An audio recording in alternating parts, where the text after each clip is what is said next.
Space Feminines out there. This is Becca. And this is Leigh. And we are here to give you another episode of File 741. This is, of course, unusual times. And for the first time ever, Leigh and I are not recording in the same room. It's so weird. It's very weird. We don't like it very much. But, self-isolation. Exactly. We're trying to do the right thing. We're trying to be safe. And we hope that you are all being safe as well. So, of course, one of the ways that you can entertain yourself in quarantine is by reading comics, obviously. So, because everything here on Earth kind of sucks right now, we wanted to talk about comics that take place in space. Yes, because I'd rather be lost in space. Exactly. I'm a huge fan of sci-fi. That's a lot of what I like to read, and TV shows and movies. It's kind of a really big aspect of what I like to consume, but I don't actually read a lot of space comics, which is kind of interesting. So all of the comics that we're going to talk about today were all new to me. So that's exciting. Cool. So the first comic that we're going to talk about today is called Southern Cross. Story and covers by Becky Cloonan, art by Andy Bellinger. And Leigh, why don't you tell us a little bit about what the story is? Absolutely. So the synopsis for this one says, now boarding Southern Cross, Tanker Flight 73 to Titan, Alex Braith is tracing her sister's steps to the refinery moon, hoping to collect her remains and find some answers. The questions keep coming through, and they lead her down a path of intrigue, betrayal, and galactic horror. Yeah, and I think horror is definitely the key word there, because I felt like this comic was very much like an 80s inspired horror story. Mm-hmm. It's got a very interesting style. The clothing and everything kind of gave me a real 80s vibe, which was pretty cool. Mm-hmm. And then there are some particular panels, especially, that are very like almost Hitchcockian visually. Yeah, I agree. And speaking of horror, it kind of reminded me of that movie Mandy with the like bold colors and dark backgrounds type thing. Yeah, I did not watch that movie. I'm not a horror person. I believe we've talked about this before. Yes, I'm not a big horror person either, but I was forced against my will. But it wasn't as bad as I thought it was going to be. But yes, it very much had like a Mandy in space feel. Nice. Yeah, I thought, in general, I think this was a really interesting story. So Alex, gets on this freighter to go to Titan to figure out what happened to her sister. Her sister worked in administration, and so she wasn't really a binary that was dangerous. So her death is suspicious. So she's going there to kind of figure out what happened. And on the freighter, she has a roommate that mysteriously disappears. She meets all these people that she thinks has something to do with what might have happened to her sister, whose name is Amber. I had to look up Alex's name. I could remember Amber, but could not remember what Alex's name was, which kind of does show, for me overall, I found this comic to be kind of forgettable. That's not necessarily a bad thing. I think that certain types of media you can consume and enjoy, and then it doesn't necessarily leave a mark. I like certain things that, you think about for a long time or you go back to over and over again. Mm-hmm. And this just didn't really stick for me. Yeah, I agree. I found it kind of slow. Parts of it really dragged on, and I felt that they could have been hitting points of action a little bit faster than what they were. And I wonder if in future volumes, if it does get that way. That's a really interesting point, because I also found the pacing to be kind of confusing. Like, I felt like every time we were getting a piece of really interesting information or like something exciting happened, then it was like it slowed way down and kind of went backwards as far as like the action goes. Mm-hmm. So yeah, it was kind of hard for me to feel like things were in motion, and then when things happened, it was kind of jarring because it was so out of nowhere, it felt like. Yeah, and now that I think about it, I wonder if that was somewhat done purposely, seeing as the point of the story was that their engine, their energy source, was having weird pulses that were kind of changing the way things were working in the ship. messing with, realities and messing almost with time. So I wonder if maybe that was the writer and artist's way of like illustrating that feeling, maybe, but Oh, yeah. I'm not sure. Yeah. Yeah, that's an interesting way of thinking about that. I hadn't really thought about it in that way. I Mm-hmm. think I was also a little bit thrown by how quickly, like, the captain just allowed Alex to be wherever. Yeah. Like, it felt like it was kind of, to me, at the very beginning, I kind of had the sense that this freighter was like, there were definitely working people that were being shuttled like to the refinery to work, but that there would be a lot more people. And so she was just kind of going wherever she wanted and talking to whomever she wanted. And that felt a little unbelievable. Mm-hmm. It's a space story. I get it. Like, it's not believable and it's horror. But, Yeah. there needs to be some element, I think, that makes me feel like this makes sense, and I didn't really feel that. Yeah, I that this the making sense was an issue, and also the connecting to the characters. I really, if you don't have that connection, then you don't really give a shit whether they find out what they need to Right. find out. And I found the main character Amber, no, Alex. Alex. Yes, there you go. Very cold and also, I don't know, silent in some ways. It was hard Hmm. to figure out what she was thinking all the time. Yeah. Even though she had an inner monologue going on, it just seemed to be a little bit more narrative and less, about who she was as a person. Just kind of, vague memories every now and then. But Yeah, it I felt very think much like a detective novel where she was just trying to put all the clues together. Her inner dialogue seemed to be mostly just, hashing out the who's and what's and where's. yeah, I think to me, again, kind of going along with this horror theme, which again, this may be what the authors were going for. It seems like each character fit into a trope, and Mm, so it kind of felt very much like there were certain characters and they fulfilled certain roles, and so they weren't necessarily that dimensional, but they served their purpose. I mm-hmm. do think where the comic is the most powerful is when she's having those flashbacks and those memories of Amber. Yeah. um, there's definitely moments there that do kind of give you a sense of who Alex is, particularly when she's having the flashback of when Amber came to visit her when she was in prison. Mm-hmm. And Amber's like, I'm here to help. And her thought bubble is, please stay. I need your help. But what she says out loud is, just leave me alone. I don't need your help. So, that kind of does get into a little bit of this idea that, she's feeling guilty and she wants to kind of redeem this relationship that she should have had with her sister. Mm-hmm. um, but yeah, it just didn't stick with me. I think definitely the artwork supports the tone. It is That's the part that definitely, I appreciated most was the artwork, probably. yeah. I do feel like, and we'll talk about this a little bit later when we get to some of these other comics. I felt like sometimes the panels were a little too cluttered. Mm-hmm. Like you said, it does definitely feel like a detective story. So there's a lot of dialogue, and that can sometimes, maybe that also contributes to the wonky pacing. But I prefer panels that are not necessarily like evenly distributed, but that allow for kind of bigger panels that have a little bit more, like I can see a little bit more, Yeah. rather than trying to cram in a lot of action on Mm-hmm. a single page. And I think a lot of the panels were to be more artistic than they were practical. Mm. They're the way they're split and the way it's done. Like it looks like a piece of art. It's beautiful, but it is very hard to follow. No, yeah, yeah, interesting.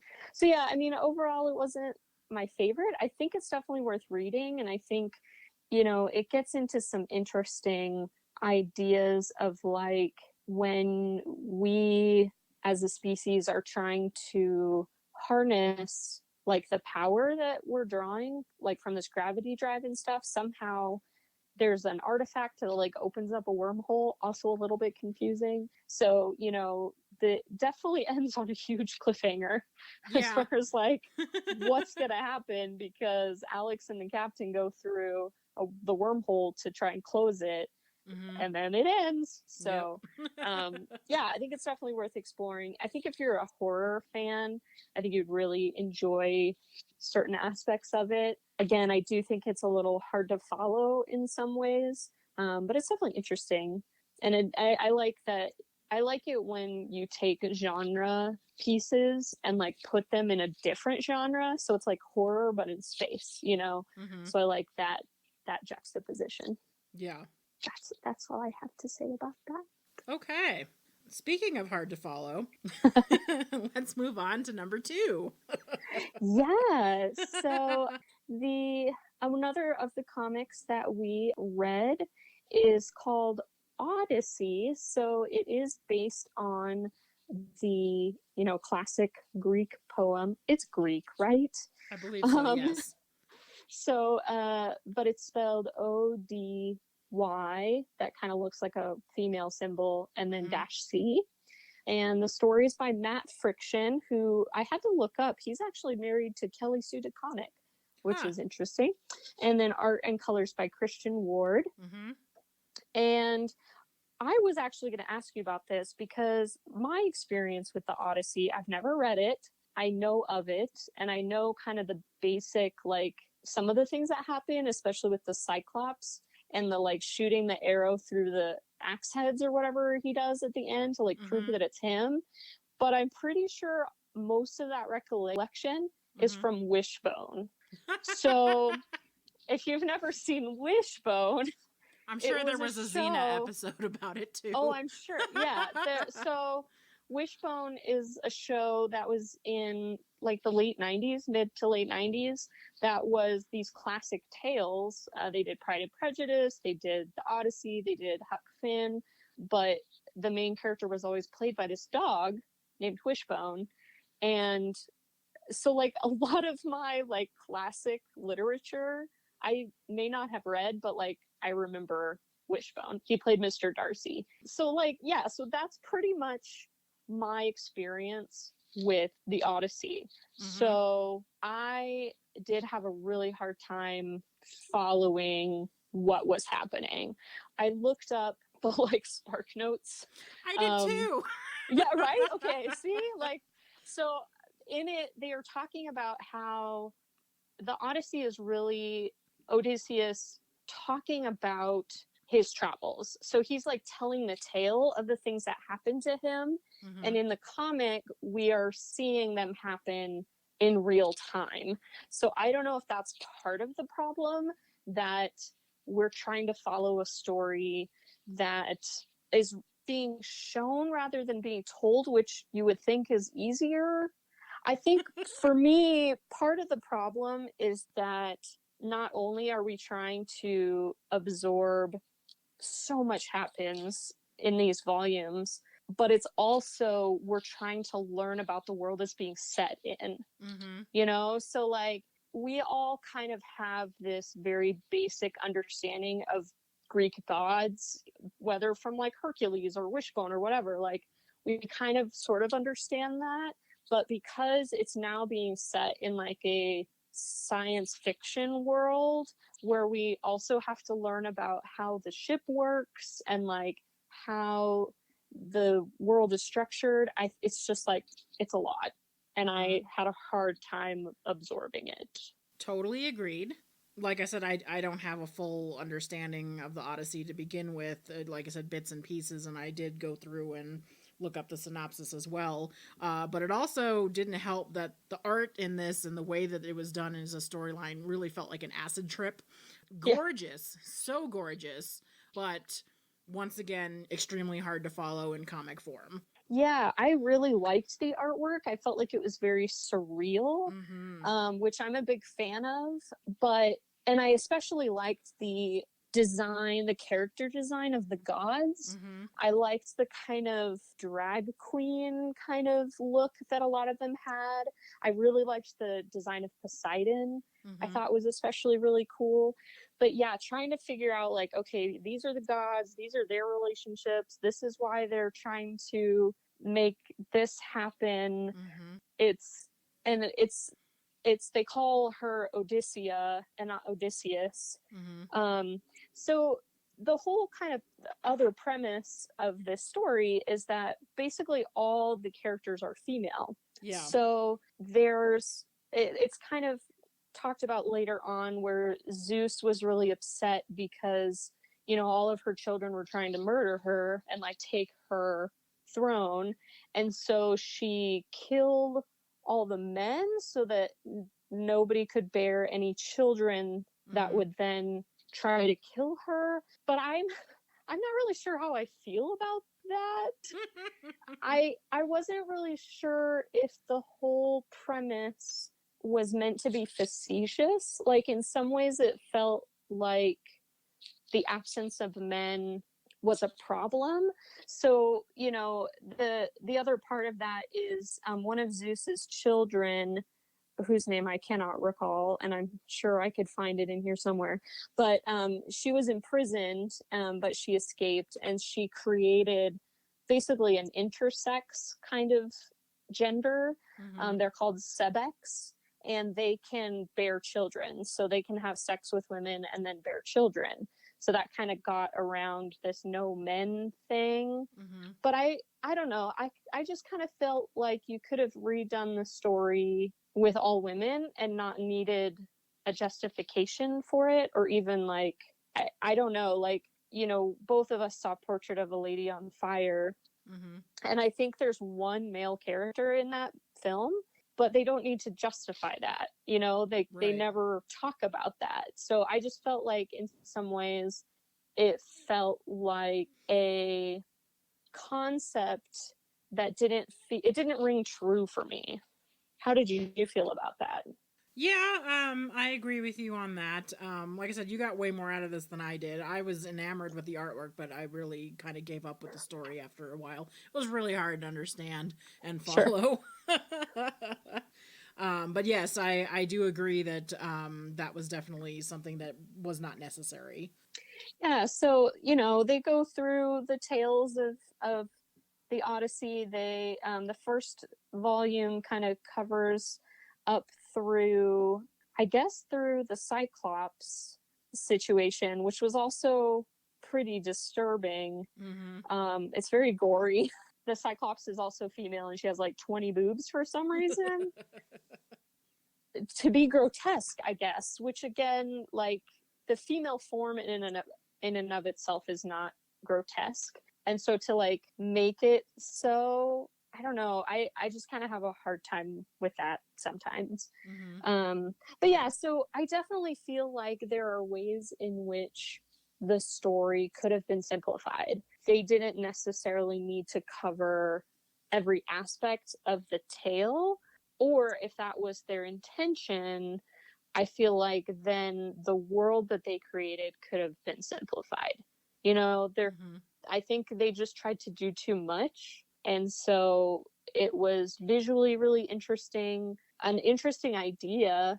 I always like gender bent retellings, but I think it has to have a purpose, and I think it has to be clear what that purpose is. Mm-hmm. And in this case, it didn't really, like I said, ring true for me.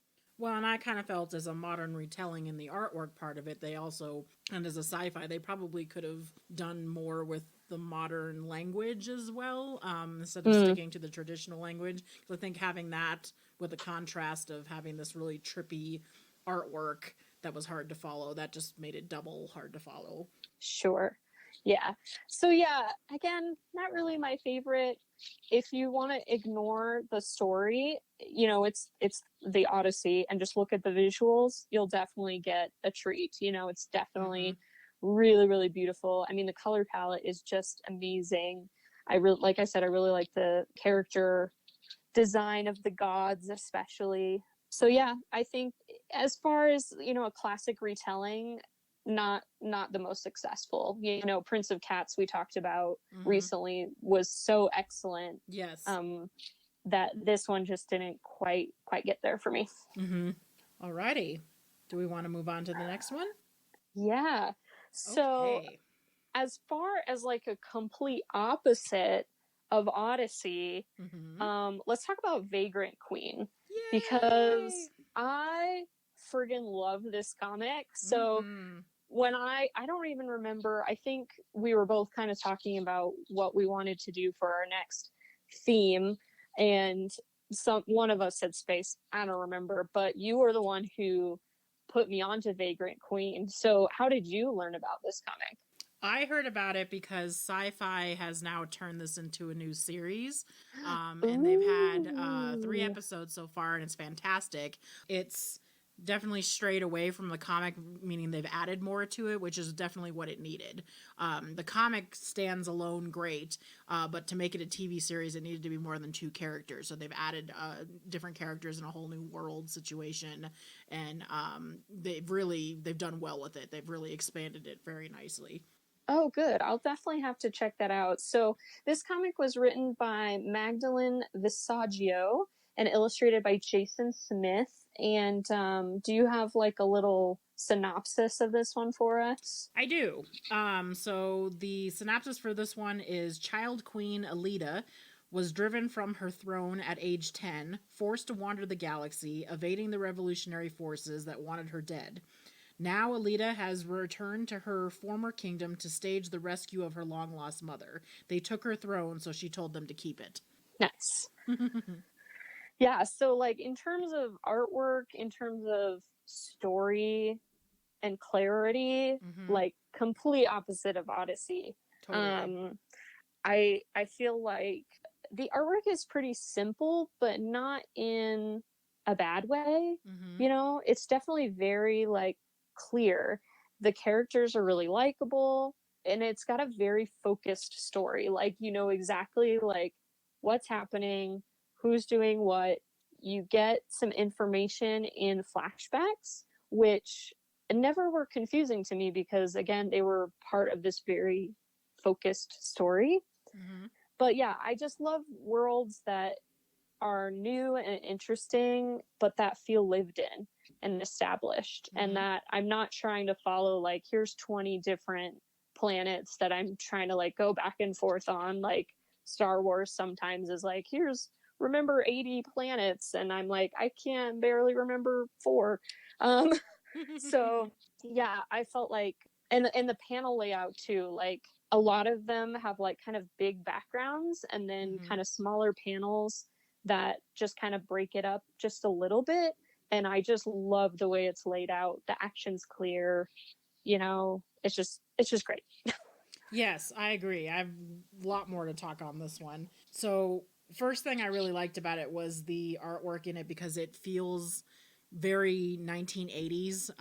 I've been reading comics since I was a little kid, and you can tell the difference between the decades with the style of art. And this definitely has a late 80s, early 90s feel to it. And which is good because that's really kind of the quality they were going for with the color palette. It's got that very vibrant gem, and the holograms, that kind of fluorescent feel. And the other thing I really like about it is a lot of comics, when they show space, it's very computerized or it's blank. This really feels beautiful because the space element of it feels like splatter paint in some ways. Mm, It really feels like each star was handmade. It's really gorgeous.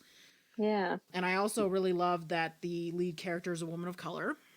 Yes. And so that's something that you don't see a lot, and she's royalty, and everybody's pining to find her, which I also think is awesome. And the thing with this one is that all we have right now is volume 1, so we don't have what comes after that. So I don't know if they're doing single issues yet, and just compiling volume 2. I'm assuming they're going to continue with volume 2, but the way it's been written so far, volume 1 right now is all that we have.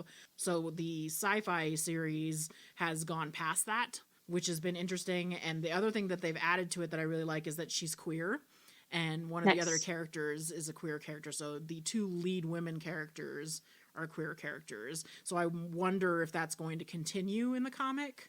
I wonder if the comic's going to be influencing the show, or if the show's going to be influencing the comic at some point Yeah. when it continues. But yeah, I really appreciate that. And also, when you had said about the different names of galaxies, something that they do in the comic and in the series is that anytime they show the next place that they're going to, it says the name of whatever galaxy or planet or whatever it is. And at the bottom, it says, something galaxy, not yours. So you don't Yeah, have to worry about this. It's not your galaxy. right? Don't worry about it. So, not Yeah, I really important, not liked that important. detail too. Yeah. So it's got Yeah. humor to it, which I really appreciate. It's almost got a Rat Queen's humor to it. Oh, that's really funny. I was going to bring up Rat Queens when we talk about our next comic. So that's a very interesting another little segue, but yeah, one of the things that really stood out to me was the humor in this. I feel like Mm-hmm. the panel layout especially is great, but the comedic timing, the humor in it. One of my favorite lines is, so the bad guy is a guy named Lazaro, and he led the revolution against the monarchy, or the Alita's family was dethroned. This guy led the revolution, presumably captured the queen, and then has been searching for Alita. Is it Alita? Alita. Mm-hmm. Alita. So there's a part where she and Isaac get captured, and he's telling her all of these things, and he's got that kind of classic cartoony kind of villain thing going on for him, and he does this like big old long speech, and then he's like he's doing this end of this big speech, and he's like, I have to get out of here, and Alita's like, oh, it's going to be difficult because there's no way off, and he's like, I'll just do this, easy peasy lemon squeezy. And I was like, this is amazing. Like, I love that they have this sense of this world, and it's like not so serious. Like, it's not, everything isn't like the end of the world, which I really like. I really like the relationship between Alita and Isaac. Like, it feels comfortable, but it's strained, and it's Mm-hmm. complicated, and it definitely never feels like they're on the edge of this like sexual tension that a lot of times these stories have. And so I like that they're working together, and they have kind of their own agendas, but they also know each other really well. Mm-hmm. So, Mm-hmm. they kind of recognize when things aren't really going their way, and they also recognize that this isn't like a do or die, like I'll always have your back sort of situation. It's like, well, here we are stuck together again. I guess we'll figure out a way out of this one. Yeah, yeah. They kind of have a feuding brother and sister feel to themselves. Yeah, absolutely.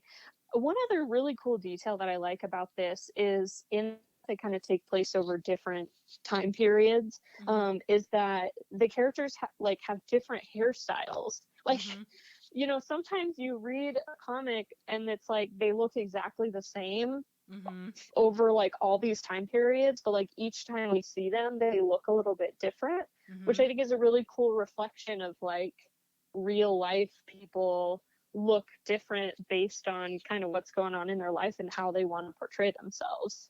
True. Yeah, that's very true. I also, the villain in it cracked me up when I first saw the drawing for him, because he's so, I don't know, typical 80s space villain, the white guy with the sparkling smile. And he kind of reminded me of in that movie Heavy Metal. There's a cartoon sequence where they're in space and it's a trial, and the guy who's on trial, who's this, famed captain, and he had that same look to him where he's just all smiles and muscles and, Very perfect hair. Gaston. Yeah, exactly. And it's perfect for his character. He's so Buck Rogers, it's ridiculous. But Yeah, yet he's like such a menacing villain with this smile. So yeah, that's what makes him yeah. scary. Absolutely. I think one thing I appreciated about this story is that it didn't end with like a return to the status quo. Mm-hmm. Alita goes back to her planet, but she doesn't reclaim a throne. Like, she doesn't become the queen. That isn't like what her role is, Mm-hmm. because she recognizes that after this revolution, that's not what the people want. Mm-hmm. And while, whatever system that they have currently is still not great, she's not going to come in and change things to fit like her status. Like it's no longer an option. So Mm-hmm. I like that there's recognition that sometimes the way that things move forward means you can't go back in any Yeah. regard. Mm-hmm. So I really appreciated that. It felt very real. It felt less like a space opera with like somebody trying to like regain their place or like fulfill their destiny. It just felt like it was much more grounded. You know, she was trying to find her mother and trying to, you know, escape this villain who, while he may have used pretty poor methods to like get what he wanted, he still was representing a kind of collective that Alita then acknowledged. Mm-hmm. Yeah, for me, it felt a lot like Lost Girl in some ways, Mm, where she's choosing her own path. So you know, there's these two sides. There's the the revolutionary side, and then there's the more empire side, and each are trying to force her into their box for her. And she's like, nope, not doing it. I'm just doing my own thing. So yeah, yeah. absolutely. So yeah, I super duper love this comic. Highly recommend. I will definitely try to check out the show. You know, it did also remind me just a little bit of Killjoys, you Yes. know, with Mm-hmm. the character of Dutch also kind of Yes. Absolutely. having this sense of like, 'cause she's trying to figure out some personal stuff, but Mm-hmm. she also has these responsibilities that she's trying to Mm-hmm. fulfill. That show does at times suffer from white cishet male centering, but Mm-hmm. And it's a tropes. good show. Yeah, I wish and it was a I comic. That enjoy would have it. been a good one. Yeah, for sure. I do miss the Also, show. kind of centers a woman of color, so Yes. definitely awesome. So, anything else you wanted to add about Vagrant Queen and how amazing it is? Nope. Read it, watch it, All do right, all the things. sounds like a good old recommendation to me.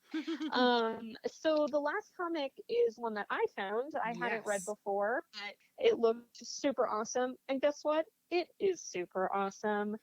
So this comic is called Cosmo Knights, and it was written and illustrated by Hannah Templer, who, by the way, illustrated the Glow comic, if you've seen the Netflix show, which was awesome.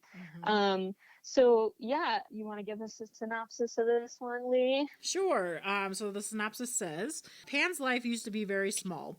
Work in her dad's body shop, sneak out with her friend Tara to go dancing, and watch the skies for freighter ships. It didn't even matter that Tara was a princess. Until one day, it very much did matter, and Pan had to say goodbye forever. Years later, when a charismatic pair of off world gladiators show up on her doorstep, she finds that life might not be as small as she thought. On the run and off the galactic grid, Pan discovers the astonishing secrets of her neo medieval world and the intoxicating possibility of burning it all down. Yes. So this comic has space gaze. It has jousting. It has really awesome hair and outfits. Like, yes, please. Like, Mm-hmm.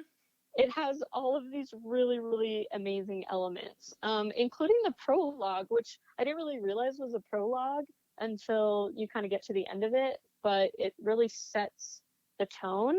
And speaking of like artwork and paneling, like this comic, I think, sealed for me my preference for like simplicity Mm-hmm. in paneling because just the way that it's all set up, it's very curated Mm-hmm. and we don't get a lot of like super close-ups, which I think helps with storytelling.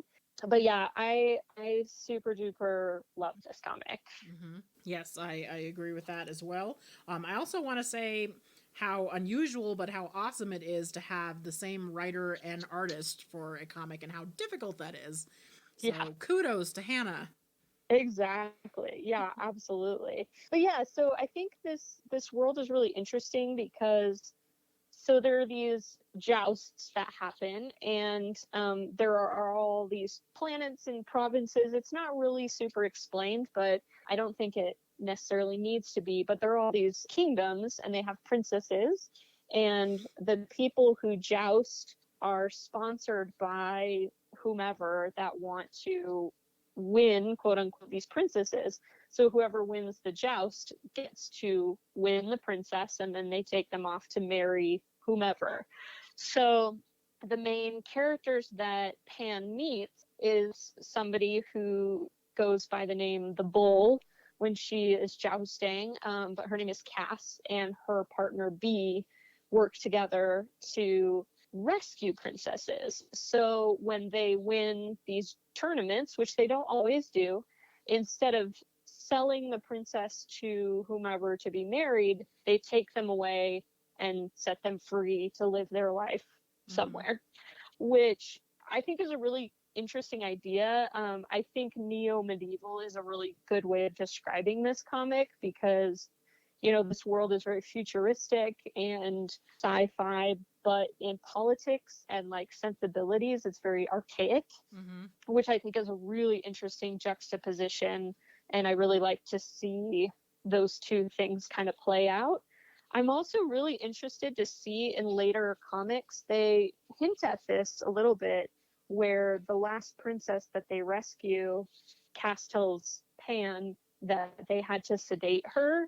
And so I'm really interested to see if they kind of explore that idea more, if these princesses don't want to be rescued, like what happens to them. So that's something that I think would add to this in a really interesting way. Yeah, I agree. I also really like that, seeing as we've grown up in this world of fairy tales where the prince always has to rescue the princess and damsel in distress. It's really nice and refreshing having this story where it's women helping other women and then freeing them. So it's a way of like lifting each other up type thing. Yeah, absolutely. You know, at the beginning of this comic, it's dedicated to found family, which is such a perfect encapsulation of this story. You know, Pan clearly has a crush on her best friend Para when we are introduced to them, and then she meets this couple who call each other wife, and other people say that too, and there's no like stigma around that.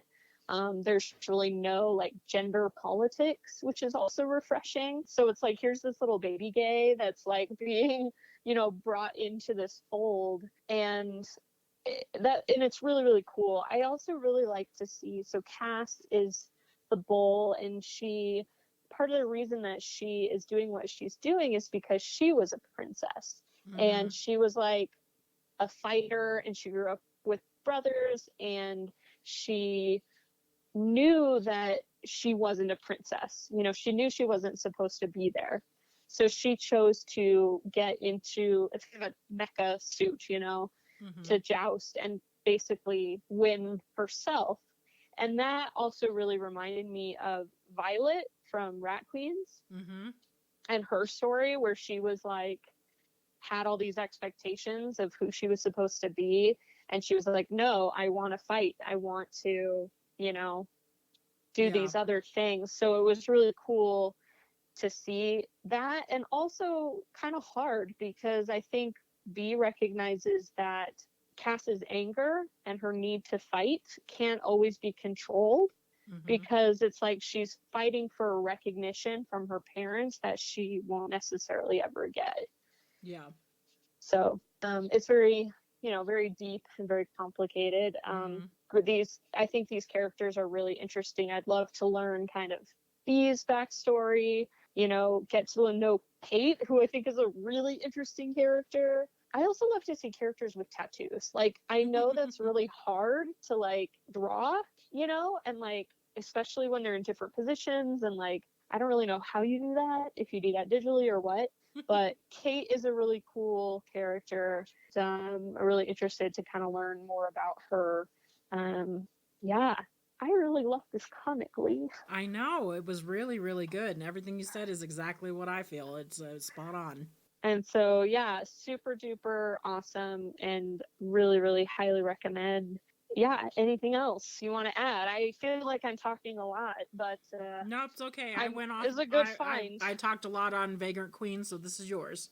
But but yeah, it was a good find. Yeah, definitely, if you can, especially now, if you can support local bookstores, there are bookstores that you can order things online from. You know, if you can't, that's totally fine. We got Odyssey, Southern Cross, and Cosmo Nights are on Hoopla, which should be available through your local library. Leigh was very kind enough to gift me Vagrant Queen that she purchased for me, and man, oh man, am I glad she did. But yeah, so you know, it's kind of fun to read these things. I think as much as there are issues within them, especially Cosmonites, I feel like talks a lot about kind of patriarchal society and trying to find your place within that, Mm-hmm. not only as a female identified person, but also as a queer person. And those things are very real. You know, setting them in space allows you to kind of distance yourself from them a little bit and kind of give yourself a little bit of space. See what I did there? Good one. Oh, I need to go be with people. Yeah. Anything else you want to add? No, I think Cosmonites would be a really awesome TV series as well. So get on Yes. that sci-fi. I also, well, I feel like when I first read something about it, somebody was like, Noelle Stevenson should like helm it as like a She-Ra like animated series. I think would work Ooh, really well. yeah. Mm-hmm. That sounds great. I would totally go for that. Yeah. Mm-hmm. Sold. Get on that. Yeah. All right. Cool. Well, should we wrap this one up? I guess we'll wrap it up. Okay. So this has been a secluded episode of File 741. I'm Leigh. I'm Becca. And thank you for listening at home. And please like us on Facebook or follow us on Instagram and Twitter. You can tune in to all of our podcasts on iTunes, Podbean, YouTube, or at thefeminartfiles.net. Bye. Bye bye.